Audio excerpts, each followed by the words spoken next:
नमस्कार, स्वागत है आपका और मैं हूं आपके साथ सपना दीपक मंदेशिया। बुलेटिन का आगाज करेंगे। मुख्यमंत्री पुष्कर सिंह धामी ने नई दिल्ली में प्रधानमंत्री नरेंद्र मोदी से शिष्टाचार भेंट की। मुख्यमंत्री ने प्रधानमंत्री को उत्तराखंड में आयोजित राष्ट्रीय खेलों के लिए आमंत्रित किया। मुख्यमंत्री ने प्रधानमंत्री को राज्य में संचालित विकास कार्यों के बारे में जानकारी दी। मुख्यमंत्री ने कहा कि ऋषिकेश कर्णप्रयाग रेल परियोजना के प्रथम चरण पर तेजी से काम चल रहा है और टनकपुर बागेश्वर रेल परियोजना का सर्वे का कार्य हो चुका है। मुख्यमंत्री ने इस परियोजना की स्वीकृति और परियोजना का पूर्ण वित्तीय व्यय केंद्र सरकार द्वारा किए जाने के अनुरोध किया।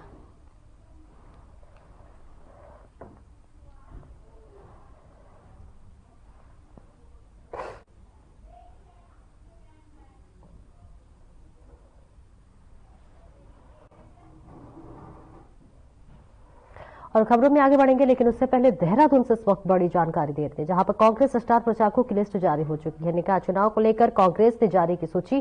कांग्रेस के 40 बड़े नेताओं की जिम्मेदारी उन्हें दी गई है। करण माहरा, यशपाल आर्य करेंगे प्रचार। हरीश रावत, हरक सिंह रावत को भी प्रचार की कमान सौंपी गई है।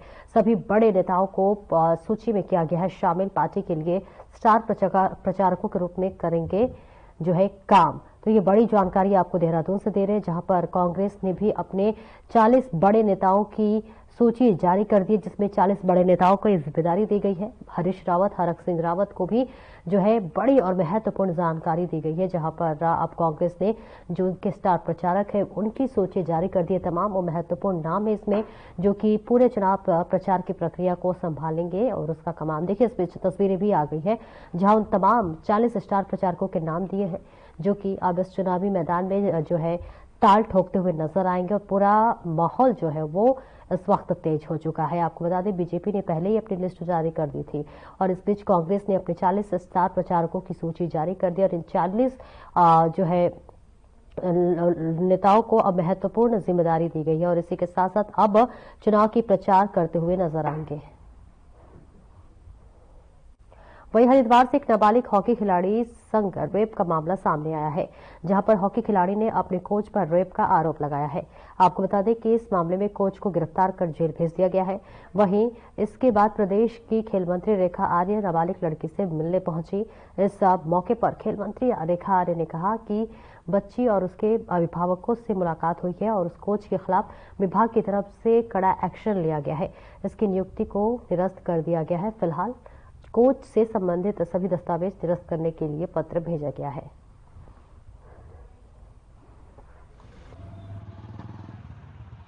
अभी मेरी बच्ची से मुलाकात हुई है और उसके साथ जो वार्ता हुई है, उनके अभिभावक के साथ में वार्ता हुई है और किस प्रकार से उस कोच की एक्टिविटीज़ रही हैं, ये सारी बातें उस बालिका ने बताने का भी काम किया है। निश्चित रूप से ये अपराध क्षम्य योग्य नहीं है और विभाग अपनी ओर से ये निर्णय कर चुका है कि संबंधित कोच को जो विभाग की ओर से संविदा आधारित जॉब पर रखा गया था, सबसे पहले उसकी जॉब के आदेश को निरस्त किया जा रहा है। इसके साथ ही मैं समझती हूँ कि शायद हो सकता है कि देश का पहला ऐसा उदाहरण होगा जो एक्शन मैं स्पोर्ट्स मिनिस्टर होने के नाते भी और इस प्रकार के अपराध के विरुद्ध एक्शन लेने के नाते भी और एक बच्ची की भावनाओं को समझते हुए भी और अन्य बच्चियों के साथ ऐसा न हो, इसका संदेश देने के लिए भी।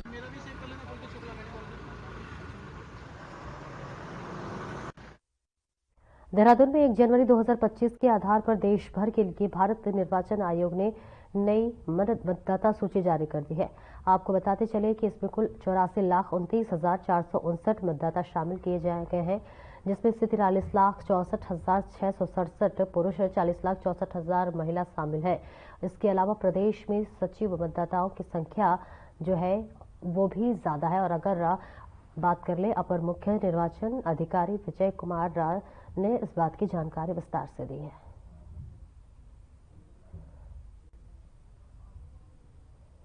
जो हमारा सेंसस के अनुसार जेंडर रेशियो जो हमारे राज्य में है वो 968 है और जो निर्वाचक नामावली में जो नाम दर्ज है उसके अनुसार जो हमारा इलेक्टर जेंडर रेशियो है वो 931 है। थोड़ा इसमें और अच्छा होने की संभावना है। इसके अलावा जो हमारे राज्य का जो ईपी रेशियो है, पॉपुलेशन के सापेक्ष निर्वाचक का जो अनुपात है वो जब हमने ड्राफ्ट पब्लिकेशन किया था वो 704 था आज की तिथि में वो 709 हो गया। इसमें भी एक सुधार हुआ है, बेहतर हुआ है। और ये जो हमारा नंबर होता है ये 70 मतलब 700 से लेकर 700 उसके बीच में होता है, 750 के बीच में होता है। तो हम एक रेंज के अंदर है और हम इसमें बेहतर वृद्धि इसमें हो रही है। इसके अलावा पूरे राज्य में जो दिव्यांग मतदाता है वो 83,819 इतने दिव्यांग मतदाता दर्ज हुए हैं निर्वाचक नामावली में।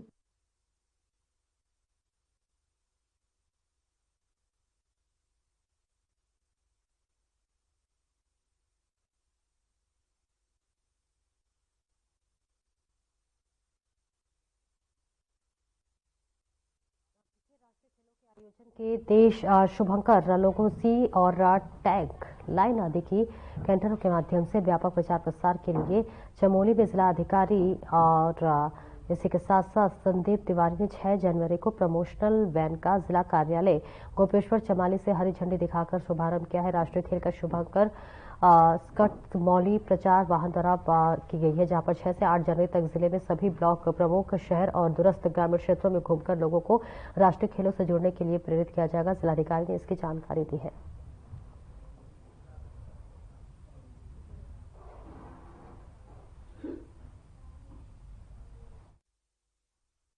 राष्ट्रीय खेल जो 38वें इस बार उत्तराखंड को मेजबानी मिली है, इसका शुभारंभ माननीय मुख्यमंत्री जी द्वारा हल्द्वानी से किया गया था और आज ये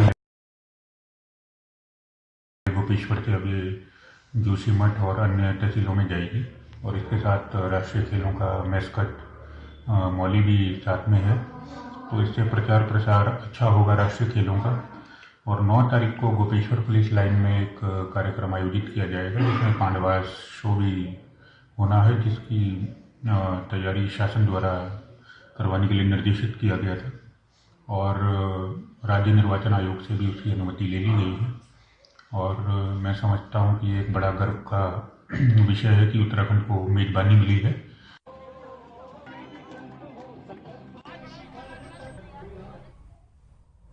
प्रदेश में निकाय चुनाव को लेकर प्रचार प्रसार जोरों शोरों से किया जा रहा है। सभी दल और निर्दलीय प्रत्याशी अपने पक्ष में लोगों से वोट करने की लगातार अपील कर रहे हैं। इसी बीच बीजेपी के प्रत्याशी सौरभ थपलियाल ने रेस कोर्स स्थित सूरी चौक पर प्रचार कार्यालय का शुभारंभ किया है। इस दौरान उन्होंने मीडिया के सामने कहा कि युवाओं में खासा उत्साह है।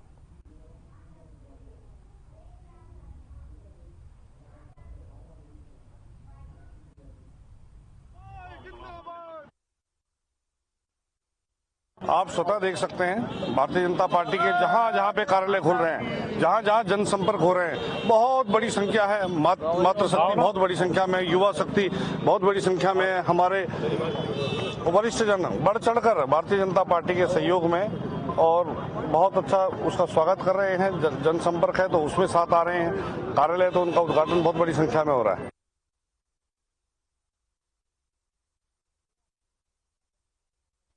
शुभारंभ किया गया है और इसी के साथ साथ बीजेपी प्रत्याशी लगातार वोट के लिए अपील करते हुए नजर आ रहे हैं।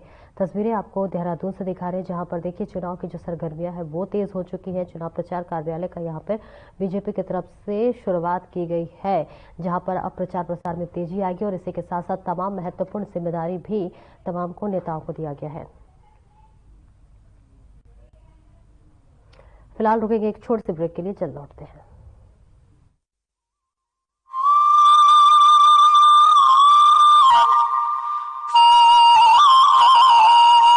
देवभूमि उत्तराखंड अब खेल भूमि बनने को है तैयार। पहली बार राष्ट्रीय खेलों के आयोजन से उत्तराखंड बनाएगा नई पहचान।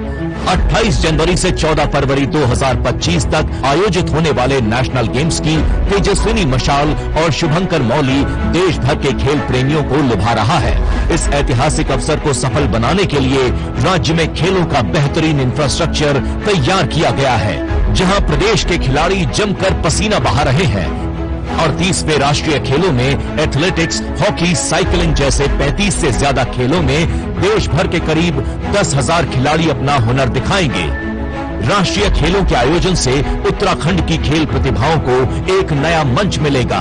प्रदेश में स्पोर्ट्स इकोसिस्टम तैयार होगा, जिससे खेलों के प्रति ज्यादा से ज्यादा युवाओं का रुझान बढ़ेगा। राष्ट्रीय खेलों से चमकेगा उत्तराखंड। खेलेगा उत्तराखंड, जीतेगा उत्तराखंड।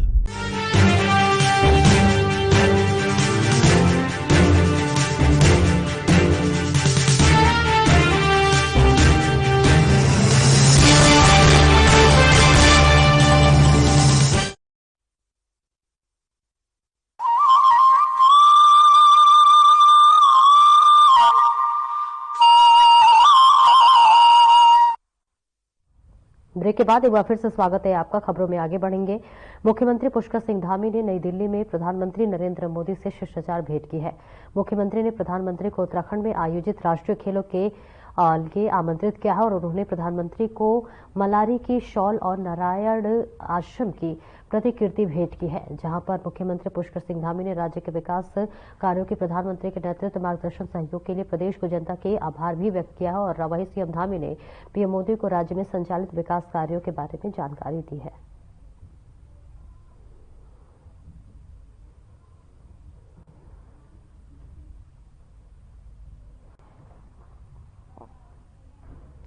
मसूरी नगर पालिका परिषद के चुनाव को लेकर कांग्रेस ने अपना प्रचार प्रसार तेज कर दिया है, जिसको लेकर कांग्रेस पार्टी द्वारा वार्ड नंबर 4 में बैठक आयोजित की गई। बैठक में प्रतापनगर में विधायक विक्रम सिंह नेगी ने शिरकत की है। विधायक विक्रम सिंह नेगी ने कहा कि कार्यक्रम जो है कांग्रेस पार्टी से मसूरी नगर पालिका परिषद में अध्यक्ष पद के लिए मंजू भंडारी पर विश्वास जताया है और उनका पूरा विश्वास है कि मसूरी की जनता इस बार कांग्रेस पार्टी के अध्यक्ष पद की दावेदार मंजू भंडारी और सभी वार्डों को उतारे गए सभासदों को अपना आशीर्वाद देंगे और नगर पालिका में कांग्रेस पार्टी की पूर्ण बहुमत की बोर्ड स्थापित करेगी।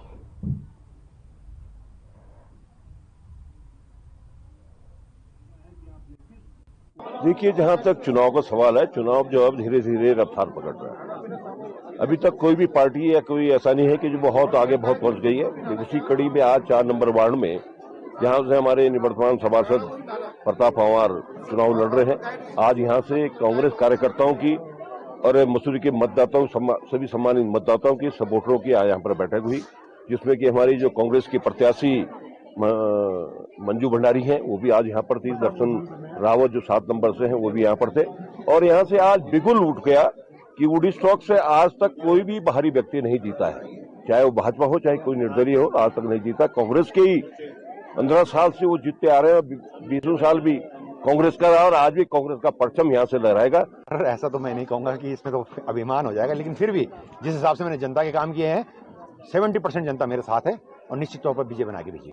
लगभग पूरे तो नहीं कह सकता, लेकिन फिर भी 70% वादे मैंने पूरे किए। जो जनता की, मैंने सड़कों की बात करें, स्ट्रीट लाइट की बात करें और यहाँ पर नालों की बात करें, वो मैंने पूरे करे हैं। अब ये तो ज्यादा बेहतर आप बता पाएंगे।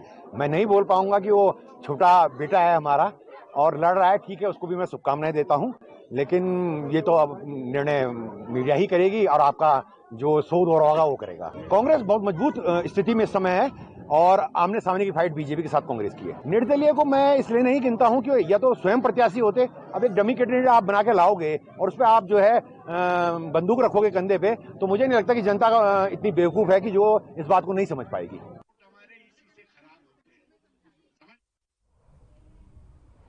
रुकेंगे एक छोटे से ब्रेक के लिए, जल्द लौटते हैं।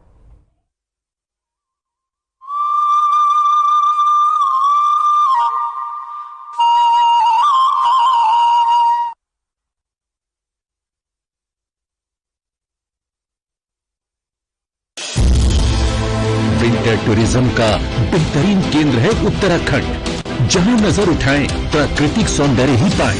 परिवार के साथ शांति की तलाश हो या चाहिए दोस्तों के साथ थोड़ा थ्रिल, सब कुछ मिलेगा यहाँ। आइए Uttarakhand. Eco tourism, wild life tourism, adventure tourism, हर तरह के विकल्प है मौजूद। जंगलों में लीजिए ट्रैकिंग का मजा, बर्फ से ढकी वादियों में स्कीइंग का लुत्फ, खूबसूरत रास्तों पर माउंटेन बाइकिंग, खुले आकाश में पैराग्लाइडिंग और रॉक क्लाइंबिंग का अपना है रोमांच। मशहूर टूरिस्ट स्पॉट्स के साथ साथ प्रकृति की गोद में बसे हजारों होम स्टे में मिलता है स्थानीय संस्कृति और पारंपरिक जीवन शैली से रूबरू होने का मौका। उत्तराखंड में हर अनुभव, हर गुजरा पल जिंदगी भर की यादें बन जाता है। आप भी उत्तराखंड में पर्यटन का आनंद उठाइए। आइए उत्तराखंड।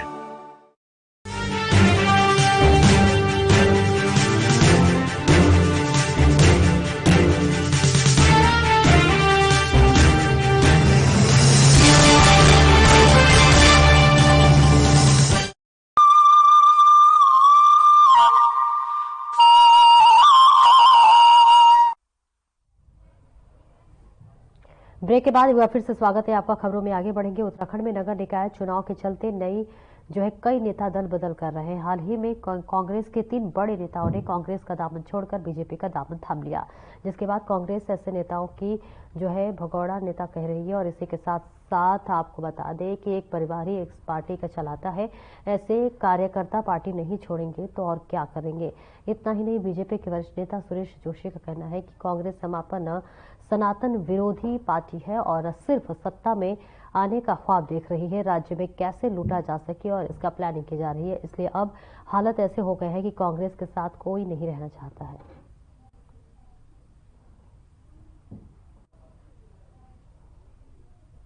प्रश्न तो आपने जो पूछा ये कांग्रेस के प्रवक्ता से पूछना चाहिए था, क्योंकि ये उन्हीं का प्रश्न था, मेरा प्रश्न नहीं है।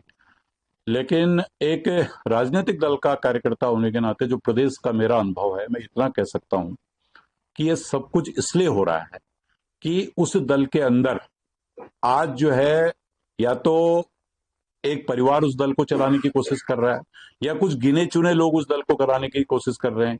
और वो दल कि जो उत्तराखंड प्रदेश है उसकी भावनाओं के खिलाफ काम कर रहे हैं। यानी हम बार बार, जैसे मैं कहता हूं कि भाई सनातन विरोधी कार्य जो भी दल करेगा उसको उत्तराखंड एक्सेप्ट नहीं करेगा, उसका कार्यकर्ता भी एक्सेप्ट नहीं करेगा।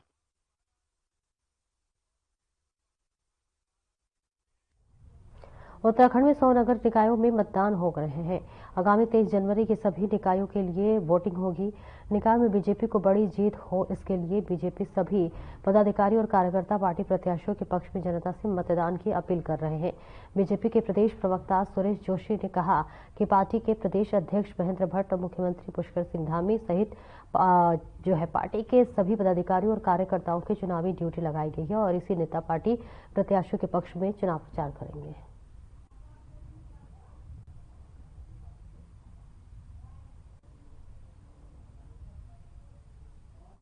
देखिए, भारतीय जनता पार्टी के सभी सीनियर लीडर्स, माननीय मुख्यमंत्री जी, प्रदेश अध्यक्ष जी, सभी मंत्रीगण और सभी विधायकगण और पार्टी के सभी सीनियर कार्यकर्ता और जिलाध्यक्षों से लेकर नीचे मंडल अध्यक्ष तक सबको कि पार्टी के द्वारा जिम्मेदारी सौंपी गई है और सभी लोग अपने अपने क्षेत्रों में काम कर रहे हैं। और हमें पूरा विश्वास है कि ये जो चुनाव है ये इस प्रदेश के मुख्यमंत्री जी और उनकी सरकार की जो काम करने का जो तरीका है, जिस तरह से मुख्यमंत्री जी ने पूरे समय में हर क्षेत्र में जाकर के हर कार्य को संपादित किया है और जिस तरह से उनकी एक युवा मुख्यमंत्री के रूप में छवि है, उसका हमको एक बहुत बड़ा लाभ इन चुनाव में मिलने वाला है।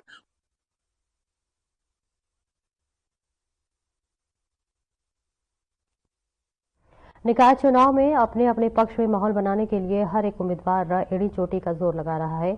आपको बता दें, कोई भी प्रत्याशी चुनाव को जीतने में किसी भी तरह की कोई भी कोर कसर बाकी नहीं छोड़ना चाहता। भगवानपुर वार्ड नंबर 5 से पूर्व सभा सदस्य प्रत्याशी अयूब ठेकेदार ने मीडिया से बातचीत में कहा कि वो अपने वार्ड में सड़कें, शौचालय, बिजली एवं आवास देने का काम किया है। बाकी अब की बार अलग काम किया जाएगा। लोगों के कार्य किए हैं, अपने जनता का कार्य किया है, चाहे वो सरकार के माध्यम से ही सारी चीजें आई हैं, लेकिन मैंने भाग दौड़ करके लोगों तक वो पहुंचाई है, चाहे वो सड़क का कार्य हो, चाहे मकान का कार्य हो। और आगे मुझे अब भी जनता का प्यार मिल रहा है और आगे जनता का प्यार अब भी अगर मिला मुझको दोबारा भी, तो मैं जो भी बाकी रहे हुए काम है वो सबको पूरा कराऊंगा, सब पूरे काम करेंगे। कुछ सड़कों का काम बाकी रहा हुआ है, जो हमने सड़कें भेजी थी वो निरस्त हो गई थी। जो पानी का मामला है, हमारे एक भाई भी बता रहे थे, हमारे भाई ही लगते हैं वो बता रहे थे कि पानी का मामला यहाँ शाहपुर में या इस तरह का मामला भगवानपुर में नहीं है। तो माननीय मैडम विधायक साहब ने वो पानी का जो जल स्तर था वो सब उसको फाइनल करा दिया है। मैं उनका बहुत बड़ा आभारी हूँ।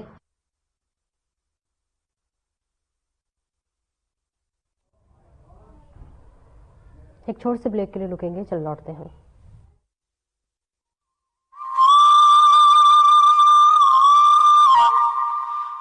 भूमि उत्तराखंड हर वर्ष गर्मियों के महीनों में लाखों चार धाम यात्रियों और श्रद्धालुओं का स्वागत करती है। सर्दियों में धामों के कपाट बंद हो जाते हैं, लेकिन इस दौरान भी चार धामों की पूजा अर्चना उनके शीतकालीन प्रवासों में अनवरत की जाती है। जहां बड़ी संख्या में तीर्थयात्री दर्शन के लिए आते हैं।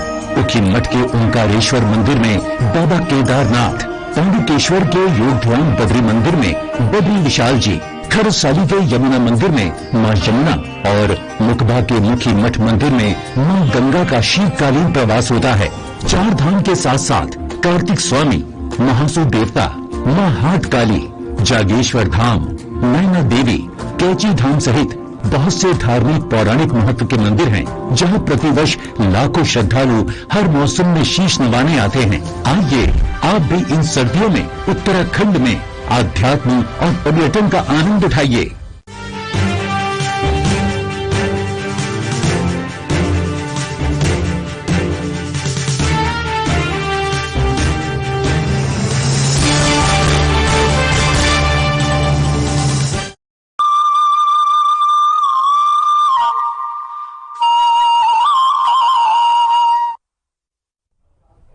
ब्रेक के बाद एक बार फिर से स्वागत है आपका। खबरों में आगे बढ़ेंगे। 1 जनवरी 2025 की 18 साल पूर्ण करने पर वाले मतदाताओं को जो है मतदाता सूची में अंकित कर दिया गया है और इस बारे में आपको बताते चले कि विशेष संक्षिप्त पुनरीक्षण कार्यक्रम 2025 के तहत 1 जनवरी 2025 की आहर्ता नीति के आधार पर भारतीय निर्वाचन आयोग ने कई मतदाताओं सूची के अंतिम प्रकाशन कर दिया है। अगर मुख्य निर्वाचन अधिकारी ने बताया कि वर्तमान में प्रदेश में सर्व मतदाताओं की संख्या 89,000 से ज्यादा है।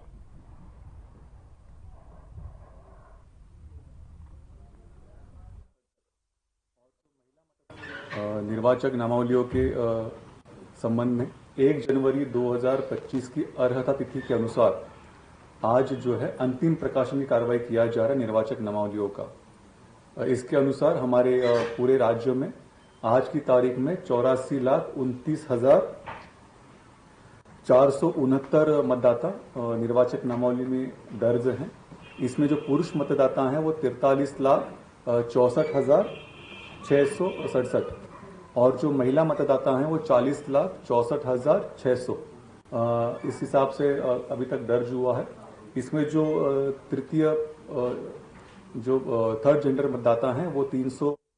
नशे के अवैध कारोबार के खिलाफ पुलिस और एंटी नारकोटिक्स टास्क फोर्स ने इस साल के अब तक की सबसे बड़ी कार्रवाई करते हुए अवैध चरस की बड़ी खेप बरामद की है। नैनीताल पुलिस और एंटी नारकोटिक्स टास्क फोर्स ने 2 अलग अलग मामलों में 7 किलो चरस पकड़ी है और थाना बताते चले कंचीस्यू और एएनटीएफ ने 5 किलोग्राम चरस बरामद किया है। दोनों मामलों में 5 तस्करों को गिरफ्तार कर किया है। पकड़े गए आरोपियों को एनडीपीएस एक्ट के तहत अभियोग पंजीकृत कर अग्रिम कार्रवाई की जा रही। वहीं दूसरी तरफ पुलिस ने एक चोरी के मामले का भी खुलासा किया जिसमें 4,80,000 रुपए जेवरात के साथ शातिर चोरों को गिरफ्तार किया गया है। कुछ और केस भी किए थे जिसमें कुछ लोगों से इसमें की बरामदी हुई थी। आज हमारी जो खंशु थाने की टीम है और चोरगले थाने की जो टीम है उनके द्वारा अलग अलग प्रकरणों में कुछ अभियुक्तों को चरस के साथ में गिरफ्तार किया है। इन दोनों प्रकरणों में मिला के 5 अभियुक्तों की गिरफ्तारी हुई है और इनके कब्जे से लगभग 7 किलो के आसपास जो चरस है वो बरामद की है। इस सारे प्रकरण में जो अभियुक्त हैं उनमें से 1-2 अभियुक्त का जो आपराधिक इतिहास है। अब इसमें ये लोग विकासनगर के ward number 2 old post office के पीछे नीरज जायसवाल की मकान है। वहीं वो अपने मकान के पीछे रात में अपनी कार जो है खड़ी करते हैं। आपको बता दें कि कुछ असामाजिक तत्वों ने नीरज जायसवाल की कार में तोड़-फोड़ कर दी और उनकी कार का शीशा तोड़ दिया। वहीं जब इसकी जानकारी पुलिस में नीरज जायसवाल ने दी तो उस समय पुलिस नहीं पहुंची, लेकिन मामला बढ़ते देख पुलिस के 2 सिपाही मौके पर पहुंचे और इनको लेकर नीरज जायसवाल ने बताया कि एसडीएमओ उसको लेकर प्रार्थना पत्र देगी। नीरज जायसवाल। अच्छा, कहाँ रहते हैं आप? मैं विकास नगर ओल्ड पोस्ट ऑफिस गली में रहता हूँ। अच्छा, तो क्या हुआ आपके साथ? हम लोगों के साथ ये हुआ है कि हमने अवैध मदरसा यहाँ बन रहा था जिसकी हमने रिपोर्ट एसडीएम को की हुई है। उसके बाद हमने कल पुलिस प्रशासन को भी कहा कि इसका काम रुकवाया जाए, लेकिन पुलिस प्रशासन ने काम नहीं रोका है। अवैध मदरसे की कोई जांच नहीं हो रही है, कुछ नहीं हो रहा है। हम लोग हिंदू बहुल क्षेत्र है, यहाँ पर हम लोग अब पलायन होने को मजबूर हैं और जब तक पूरी पुलिस ठोस कार्रवाई नहीं करेगी तब तक हम लोगों को राहत नहीं मिलेगी। आज मेरी गाड़ी रात खड़ी थी इस प्रकरण में, आज मेरी गाड़ी तोड़ी गई रात को।